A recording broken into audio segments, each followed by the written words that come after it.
Welcome back. Today we're going to be talking about 5 tips or basically secrets about speaking, about the speaking world, and why I am such a huge fan of using speaking as your best form of visibility. Let's get on to the show. You're listening to Be in Demand, the podcast for honest advice, inspiring stories, and ideas for growing your business by leveraging the expert that you are. I'm your host, Laurie-Ann, business mentor, and I'm also a reformed painfully shy girl, red wine lover, and exercise enthusiast. Join me as I share how being positioned as the expert in your industry, even if it's a busy one, will help you stand out and be the one in demand to hire and work with. So welcome back for another episode. I really want to dive deep into pulling back this curtain and showing you what's possible. And these tips or secrets, if you will, really are coming from my work with my private clients and my students inside In Demand Signature Speech. And these are comments from them that they were like, oh my God, I just never knew this. So that's why I wanted to share this with you, because it's one thing that this is my passion. This is why I am using this platform, podcast being one of my mini stages, to share this information with more people, because the online world is very, very busy. There is so much that is just trying to grab our attention. Like, look at me over here and look at me over here and read this and read this. Whereas speaking, whether it's virtually speaking or in person speaking, or you find something like this mini stage that I have, that you have people's attention. People are watching you. People are listening to you. All eyes are on you. And that's part of the reason why I am such a big fan of this. Also because very early on in my entrepreneurial journey, this was how I got clients. And it was purely by mistake. But when I really think about it, when I went into professional speaking was how I got more clients. Yep, I was getting paid to be, like the speaker at the meeting, at the conference, at the event, at this company event.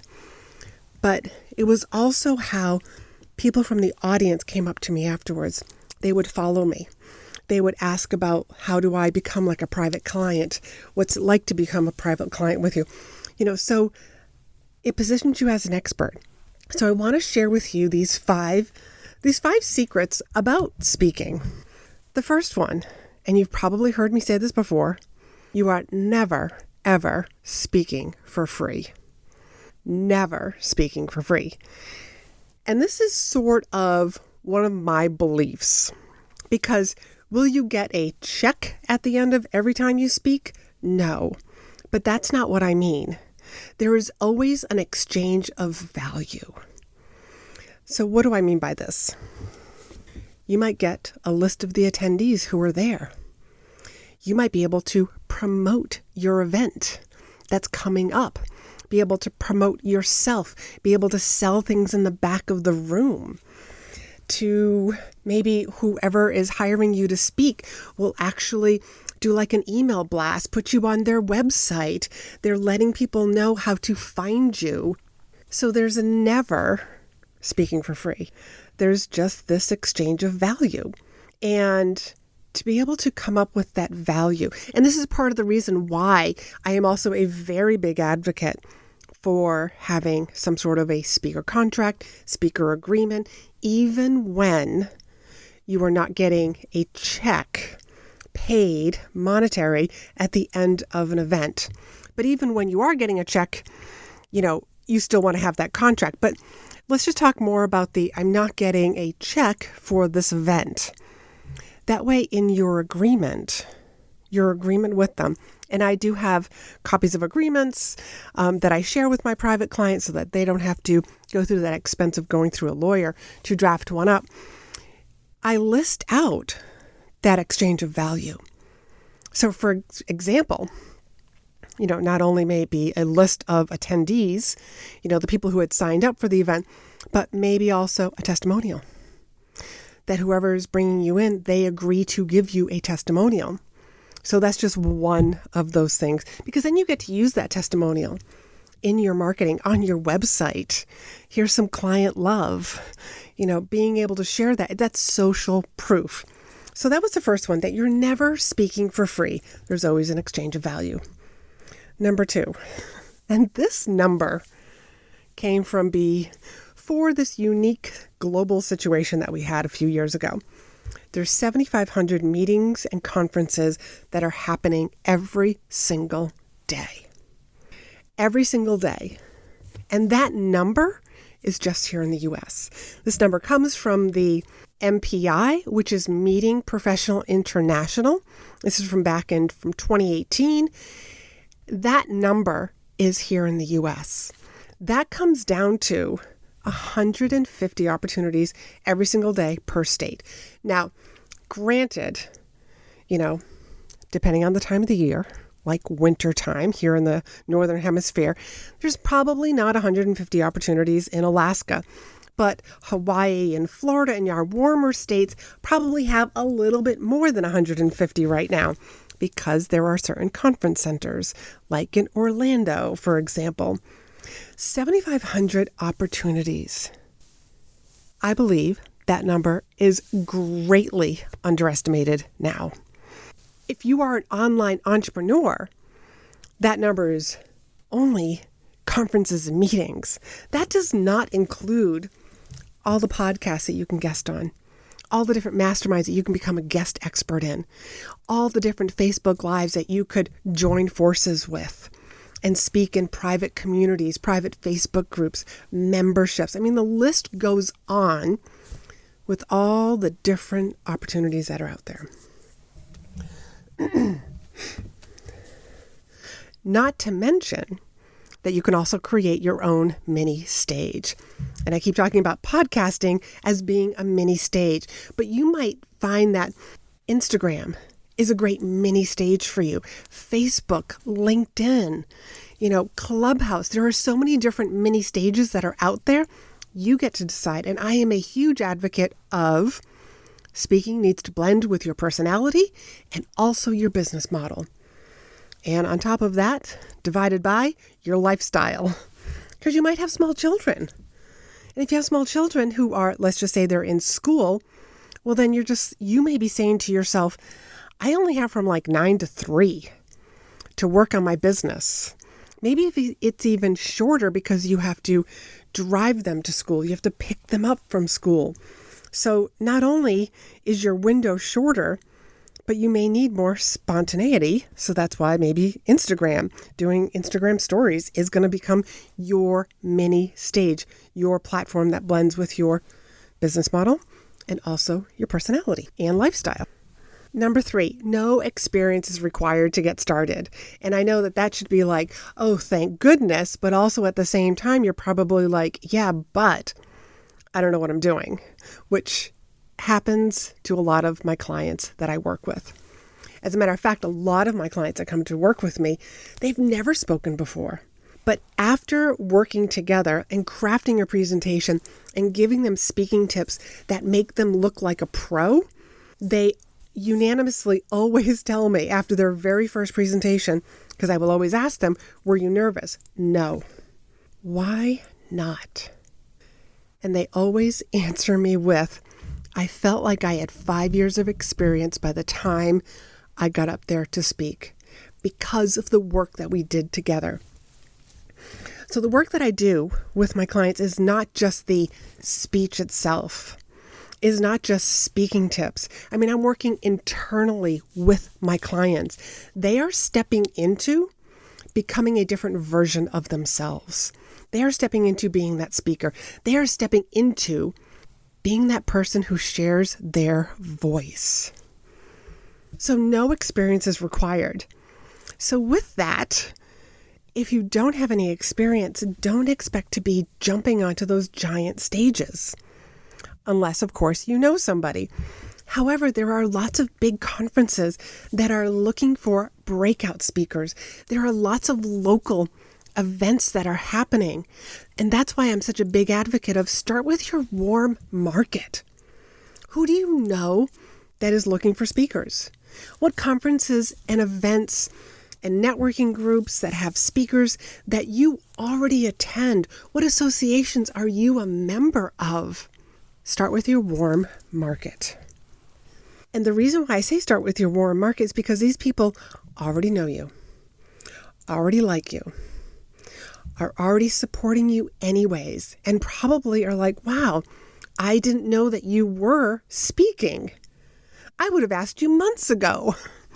So sometimes we really have to let people know that we're available to talk on this topic, or give them a couple of topics. What's your area of expertise? That's what you want to be sharing with people. So start local and then grow from there. Number 4, to get rebooked, referred, remembered, you gotta be good on the platform. So here's my big piece of advice. Do not wing it. That is the worst strategy, because when you wing it, nervousness shows up. And you feel nervous about, oh my God, like what you're going to say. And then you may sound very two-dimensional, very flat. There's no personality that's showing up because you're speaking with fear as your co-pilot. So I want you to get really good on the platform. And that's why I work with clients one-on-one. One of my superpowers is crafting words together. My clients will come to me with this story, and I'm really good at, we don't need that detail. We don't need that detail. And how to really say things so that it has impact. So you want to be good on the platform. And this goes right back to number 3, where I was saying no experience is required, and how my clients actually do. They just feel like they have 5 years of experience. Can you imagine what that does to somebody's confidence? And that's what your clients are hiring. They are hiring your confidence. So if you can step into being that amazing speaker, that confident speaker, that confident communicator, you are going to draw in the right people. You're going to have fun when you're up there on stage, whether that's an in-person stage or a virtual stage or like a podcast. Just have fun. And people will be drawn to you. The right people are going to be drawn to you. And that sort of energy is what gets people raving about you, remembering you, and referring you. I always say that the 3 C's lead to the 3 R's.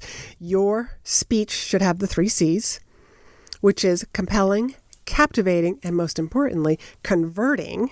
And when you do that really well, you get the 3 R's, which is you get your audience raving about you, remembering you, and referring you.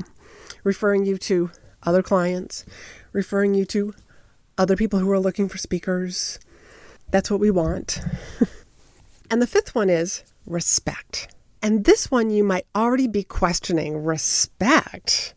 What do you mean respect? Remember, these are secrets about the speaking world. You want to have respect for your meeting planner. Respect for whoever is booking you. Respect for your audience. Respect that everybody, the meeting planner to the audience, has set aside time to be there to listen to you. You who are listening to this podcast right now, I respect you and your time. That's why I try to give you the most information, and I don't deliver a lot of fluff.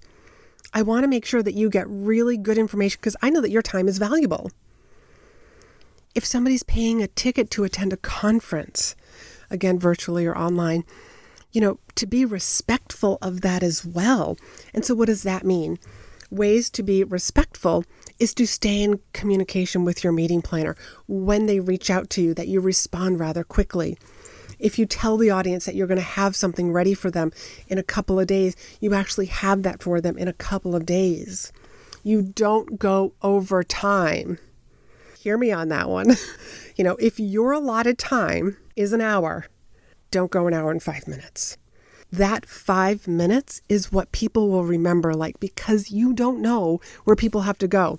I have seen speakers actually ask towards the end of their presentation, how much time do I have? And I've heard people say, like, you have 3 minutes, and they went 10. Because they were more focused on making sure that they finished their presentation than they were in respecting the audience. So always respect the audience, respect the meeting planner. You might be speaking right before lunch.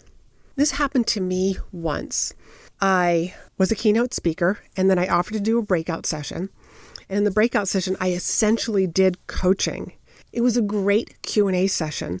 I lost complete track of time until somebody kind of came in to the room. But also, I'm like feeding off of the energy of the audience. And not once did I see anybody like looking at their watch. Everybody was so into what we were talking about and the exercises that we were doing. And I saw one of the organizers of the conference come in, and she just wanted to know, she's like, I stopped and I wanted to acknowledge her. She was like, I just want to know like how much longer you're going to be because lunch is being served. And I deeply apologized to the audience and did not finish. Didn't finish. Like, I just said, I'm so sorry. I think I even confessed, like, this is one of my big pet peeves, is that I always end on time so that I can respect you. I said, I will just let you go. I said, enjoy the rest of your conference. But that was me being me. I wasn't so focused on, I have to make sure that I finish saying everything that I have to say. And I have seen speakers do this. And this is one thing that I share with my clients and students is you end on time. You will never be criticized for ending early, but people will remember that you went over time. And if there's another speaker who's speaking after you, you just cut into their time. So as a meeting planner, they just know, great, that's 5 or 10 minutes with this speaker, another 5 or 10 minutes with the next speaker, which is why I teach my clients to know the different segments of their presentation. That way, if a meeting planner comes up to them and says, hey, the speaker before you went 15 minutes over. I need you to end early or end on time so that we can get to lunch, so that we can get to break, so that we can get back on our schedule. And you have to know, as a good speaker, you got to know what's 15 minutes so that you know like what you can just take out. And I'm just using 15 minutes as an example. It could be 10 minutes. It could be 5 minutes. But these are like the 5 secrets. Sure, there's a lot more secrets, but I wanted to keep this particular episode short, sweet, and to the point, and just give you those 5 secrets. So I'll just review what they were. Number 1 was you're never speaking for free. There's always an exchange of value. 2, there's 7,500 meetings and conferences happening today, but that number is grossly underestimated in my opinion. Find your own mini stage and make sure it blends with your personality, your business model, and your lifestyle. Number 3, no experience is required. Start with your warm market. Number 4, to get rebooked, referred, and remembered, be really good on the platform. And if you want to learn more about either working with me, you can go to chatwithla.com and book a call to work with me privately. I still have 1 or 2 slots that are open for this year. And if you want to learn more about the group program, In Demand Signature Speech, you can go to speakandstandout.com/SS for signature speech. And number 5 is respect. Respect your audience, respect their time, respect their investment. Same thing with the meeting planners. So until next time, I hope that you are having a fabulous day, and I want you to be in demand. Thanks for hanging out with me. Be sure to hit the subscribe button so you never miss an episode. And join me over in my private Facebook group for more tips, community, and free trainings. You'll find the link in the show notes. You can also help this podcast reach more listeners by leaving a review. And as a thank you, each month I pick one of my reviewers to win a free coaching call with me. So if you haven't done so already, please leave a review and you could be the next winner.